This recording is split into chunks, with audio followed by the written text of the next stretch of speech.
ক্লাসরুমে হাঁটু পানিতে বসে পরীক্ষা দিচ্ছে শিক্ষার্থীরা, আর বাইরে জাল দিয়ে মাছ ধরছেন স্থানীয়রা। এমন চিত্র দেখা গেল কুমিল্লা ভিক্টোরিয়া সরকারি কলেজে। টানা 2 দিনের বর্ষণে জল থই থই কুমিল্লা ভিক্টোরিয়া কলেজ। এরই মধ্যে শুরু হয়েছে অনার্স চতুর্থ বর্ষের ফাইনাল পরীক্ষা। ক্যাম্পাস ও ভবনের ভেতরে পানি জমে যাওয়ায় পরীক্ষার্থীদের হাঁটু পানিতেই বসে দিতে হচ্ছে পরীক্ষা। এতে চরম ভোগান্তিতে পড়তে হয়েছে তাদের।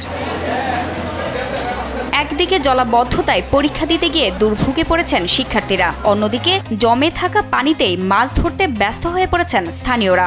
গরমে আরাম নিয়ে হবে না হাহুতাশ, ঘুরলে পরে ওয়ালটন ফ্যান বাতাস আর বাতাস।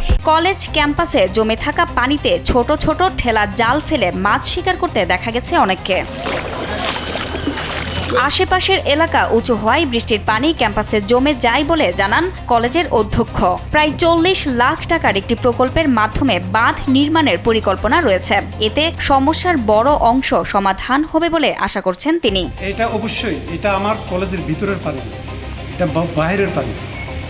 যখন পুরা এখানে বৃষ্টি বেশি হয়ে যায় তখন পুরো বিসিকের পানিটা রেল লাইনের এই পাশে যে কালভার্টটা আছে এটাতে এইদিকে চাপ দেওয়ার কারণে আমাদের যেহেতু বাউন্ডারি লাইন এবং ওইদিকে কোনো আমাদের রাস্তা নাই, সেই কারণে সব পানিটা এখানের মধ্যে। এটা আমরা আবেদন করেছি দুর্যোগ মন্ত্রণালয়, বিভিন্ন জায়গায় আবেদন করেছি যে আমাদের এইটা একটু উঁচা করতে হবে।